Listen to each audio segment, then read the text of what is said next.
김경국 TV 시작하겠습니다. 드디어 개싸움이 시작되었습니다. 더불어민주연합과 조국혁신당의 비례정당 투표를 놓고 잽을 날리던 이재명 대표가 총선을 2주 남긴 시점에서 훅을 날리기 시작했습니다. 지민비조, 지역구는 민주당, 비례대표는 조국신당, 지민비조라고 속삭이면서 차곡차곡 게릴라 전술을 펼쳐오던 조국신당이 급기야 비례정당 지지에서 더불어민주연합을 넘어서자 이재명 대표의 대응이 본격화되고 있는 것입니다.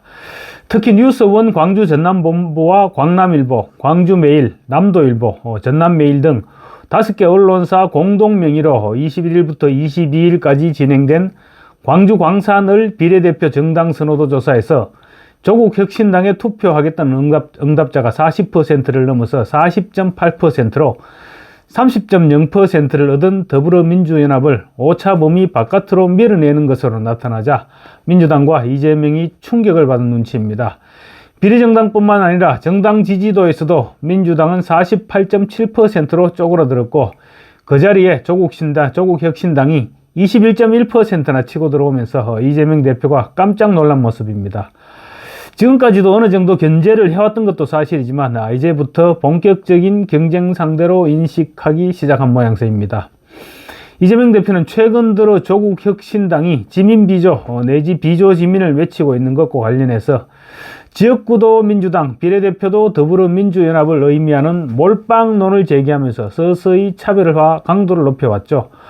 이 대표는 지난 22일 서산유세에서는 소수당의 경우 조정훈처럼 언제 고무신을 거꾸로 신을지 모른다고 했는가 하면 또 23일 포천유세에서는 낭만의 시기는 아니다. 지금은 엄혹한 시기다.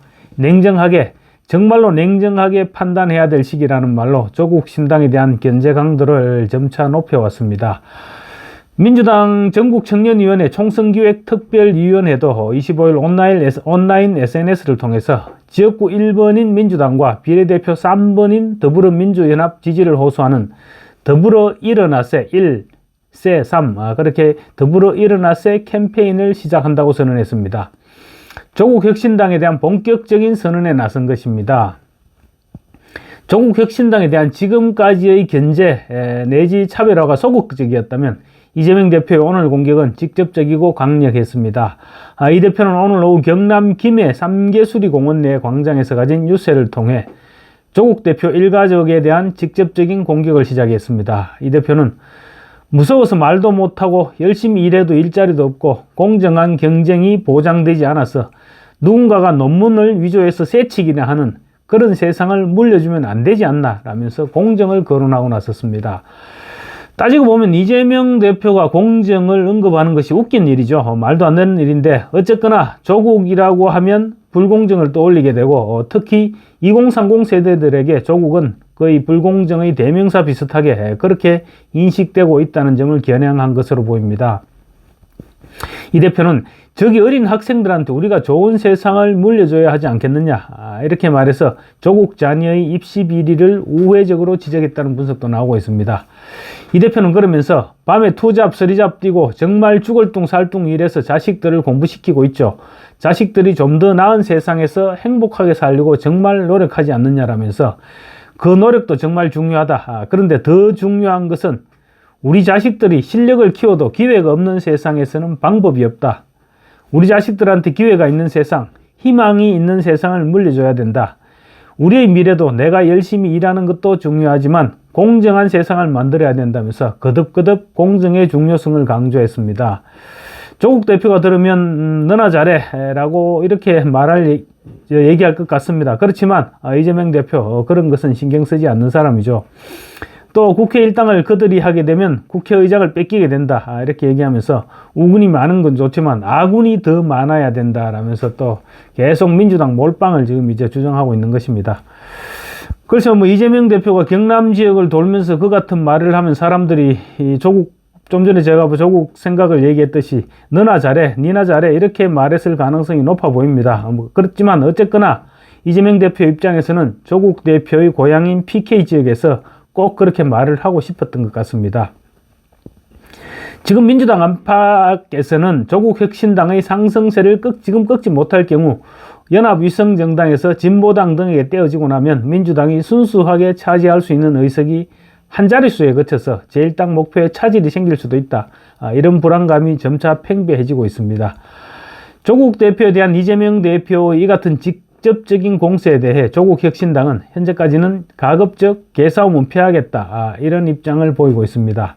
아직까지는 약자일 수밖에 없고 게릴라전이 이제 막 시작되는 판에 섣불리 이빨을 드러낼 수 없다고 판단한 것으로 볼 수 있습니다. 속으로는 이미 늦었어 이렇게 말하고 있을지도 모르겠습니다. 조국혁신당 측은 이 대표가 거론한 논문 위조는 조 대표나 조민 씨가 한 적이 없다라면서 논문 위조는 김건희 씨가 한 것이다. 이렇게 김건희 여사를 방패막이로 내밀면서 일단은 전면전은 피해가겠다는 입장을 보이고 있습니다. 그렇지만 논문은 새치기와는 무관한 것입니다. 따라서 이 대표가 언급한 위조와 새치기는 명백하게 조국 대표를 겨냥한 것이라 볼 수 있습니다. 모든 국민들이 이 대표의 말이 조국을 겨냥한 것으로 받아들이는데 맞은 사람이 계속 맞지 않았다. 나는 안 맞았다. 이렇게 말할 수는 없을 것입니다. 이재명은 왜 지금까지 가만히 있다가 물론 가만히 있지는 않았죠. 가만히 있지는 않고 적극적으로 대응하지 않다가 총선을 2주 남긴 지금 시점에 대응 강도를 높이고 있을까요? 단독 과반에 욕심을 내기 시작했다는 것입니다. 비명횡사 친명횡재 공천을 통해 민주당은 일단 완벽한 이재명 당으로 만들었습니다. 그렇지만 내 편이 과반이 안 되고 우리 편이 과반이 되는 것은 어디인지 불안한 요소가 깔려있다 이렇게 보고 있는 것입니다. 이재명 대표가 우군과 아군을 구별하는 것과 똑같은 이치죠. 돌발 상황이 발생했을 때 조국 혁신당이 경쟁자인 이재명 본인, 이재명 자기를 제거하기 위해서 이재명의 반대편에 서지 않을 것이다. 보장이 없죠. 더불어민주연합은 총선이 끝나면 일정 시점에 합당을 하게 되겠지만 조국 혁신당은 합당 대상이 아닙니다. 거기에다 더불어민주연합의 경우 앞순번에 진보당 세력과 용해인의 새진보연합 등이 많이 배치되어 있습니다. 이들이 빠져나가 버리면 조국혁신당이 거기다 또 조국혁신당이 의석수를 뺏어 나가 버리면 정말 민주당으로 돌아갈 수 있는 의석은 몇 석 안 될 수 있습니다. 이재명으로서는 불안해지기 시작한 것으로 볼 수 있습니다. 조국도 마찬가지지만 특히 이재명 대표는 한 석이라도 더 확보해야만 사법 리스크에 더 적극적으로 대응할 수 있다. 이런 것으로 판단하고 있습니다. 단독 과반이 되어야만 확실하게 안심할 수 있는 것입니다.